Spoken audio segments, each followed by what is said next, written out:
Que resuene como un grito de la historia, la unidad de todo un continente. La Pampa, el Mato Grosso, la Amazonas y sus ríos que suben la pendiente.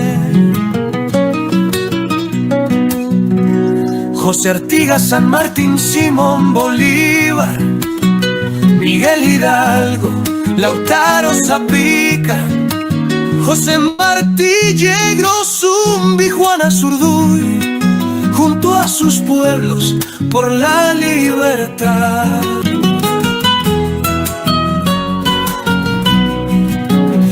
Hoy persiste la injusticia en los pueblos, la crueldad y la desigualdad.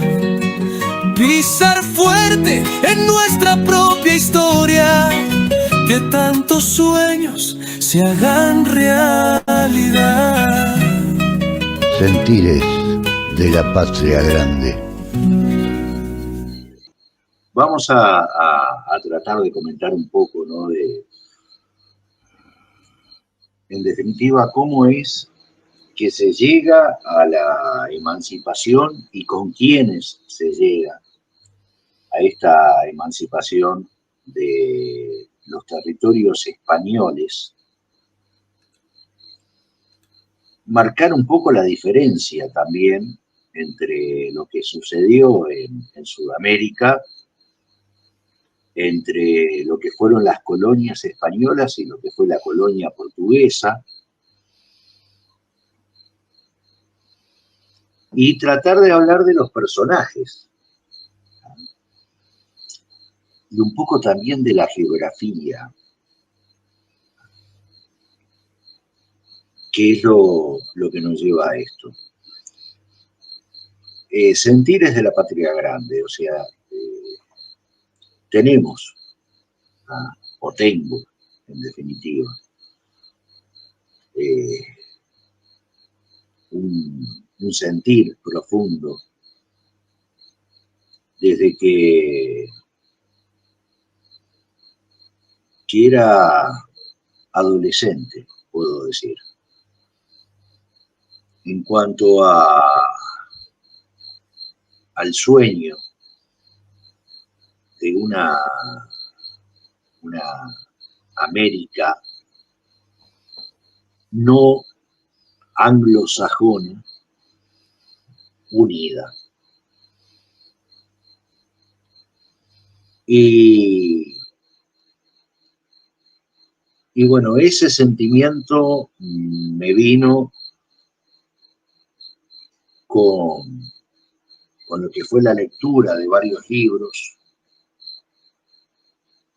Uno de ellos, y para mí fundamental,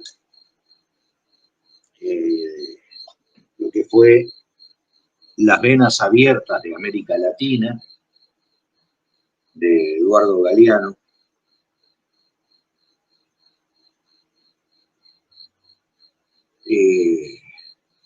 Otro libro que para mí también me marcó mucho en cuanto a lo racial, a lo social, que fue el libro de Germán Arciniegas, Un continente de 7 colores.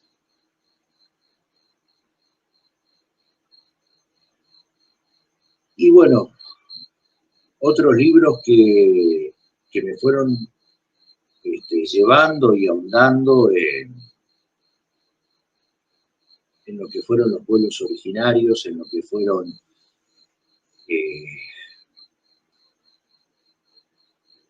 todos los procesos de emancipación, entre comillas. Lo digo porque entiendo que los resultados queridos por algunos de los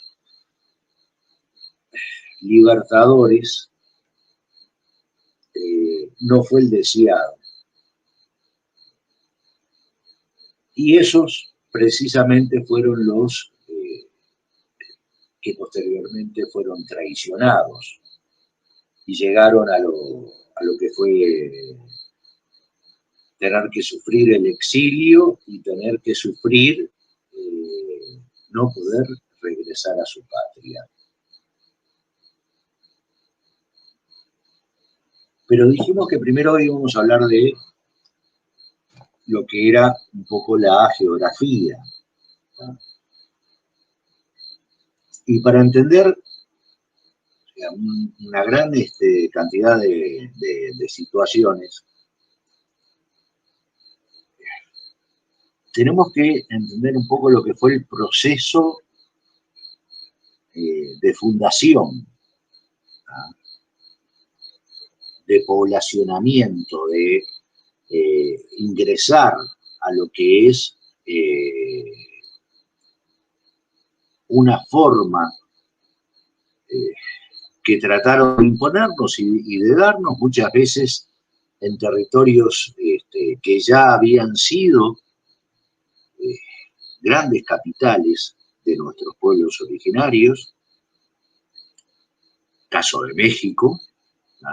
Lo que fue Tenochtitlán, y lugares donde no habían asentamientos de pueblos originarios, donde o grandes asentamientos, y se crearon estas grandes capitales. Entonces, voy a ir marcando un poco primero las fechas, ¿no?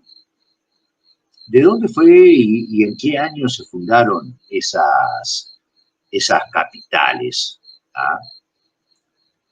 Entonces, tenemos, por ejemplo, que de las primeras que se fundó, después de lo que fue México ciudad, ¿no? Tomada Tenochtitlán por Hernán Cortés,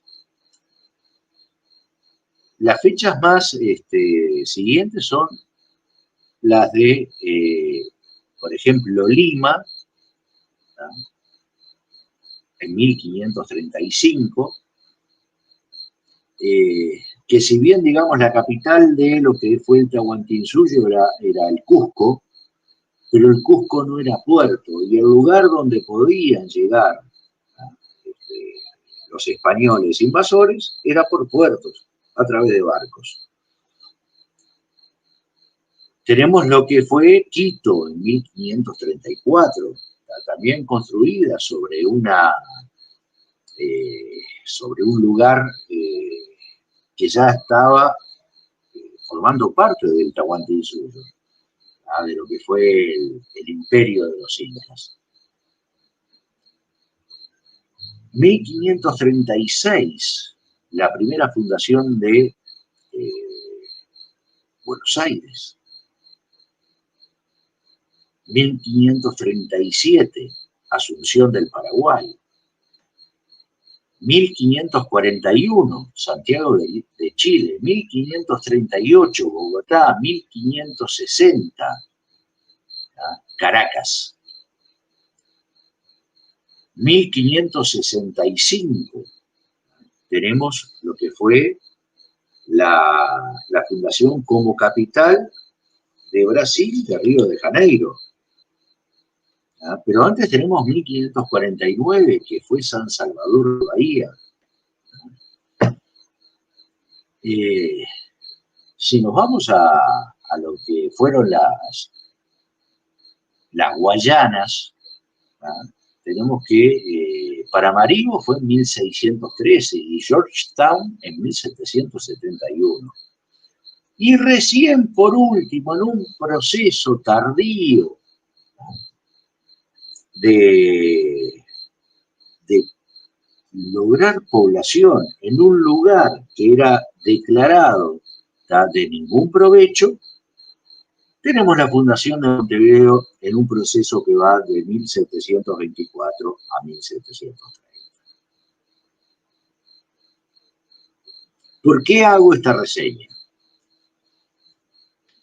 Hago esta reseña para marcar la diferencia que tenían los líderes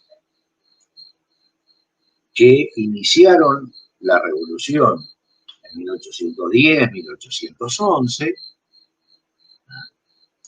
de venir de castas adineradas, de castas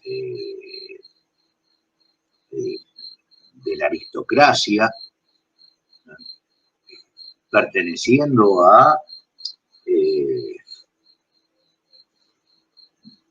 grandes funcionarios del Imperio Español.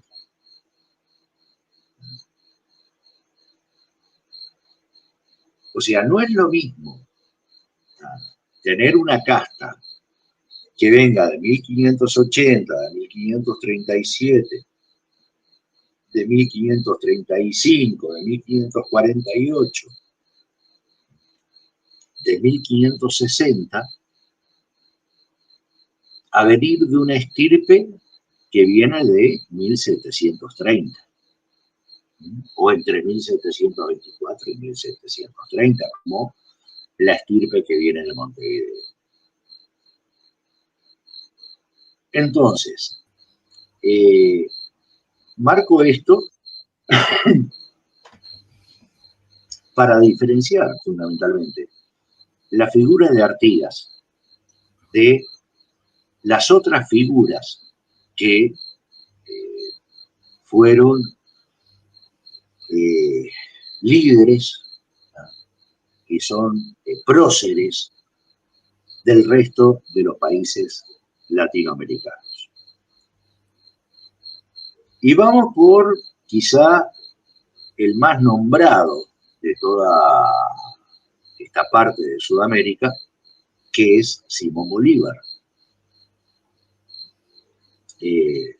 Simón Bolívar nace en Caracas, lo que era la capital de la Capitanía General de Venezuela, perteneciente al virreinato de Nueva Granada, que componía en aquel momento lo que hoy es Ecuador, Bogotá, Colombia, Venezuela y Panamá. Eso era lo que componía el virreinato de Nueva Granada. Y Simón Bolívar nace en Caracas, en la capital, de una familia aristocrática, lo que allá llamaban los mantuanos, y que eran, ¿por qué le decían a estas familias aristocráticas los mantuanos? Era porque había una ordenanza que solamente la gente de la aristocracia,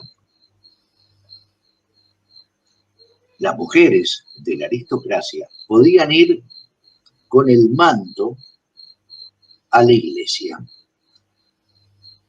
O sea, la gente de menor rango a esa aristocracia, esa rancia aristocracia, las mujeres no podían llevar manto a la iglesia, solamente ellas. Por eso, a esa rancia aristocracia se les llamaba los mantuanos. Y Simón Bolívar nace en una familia de mantuanos.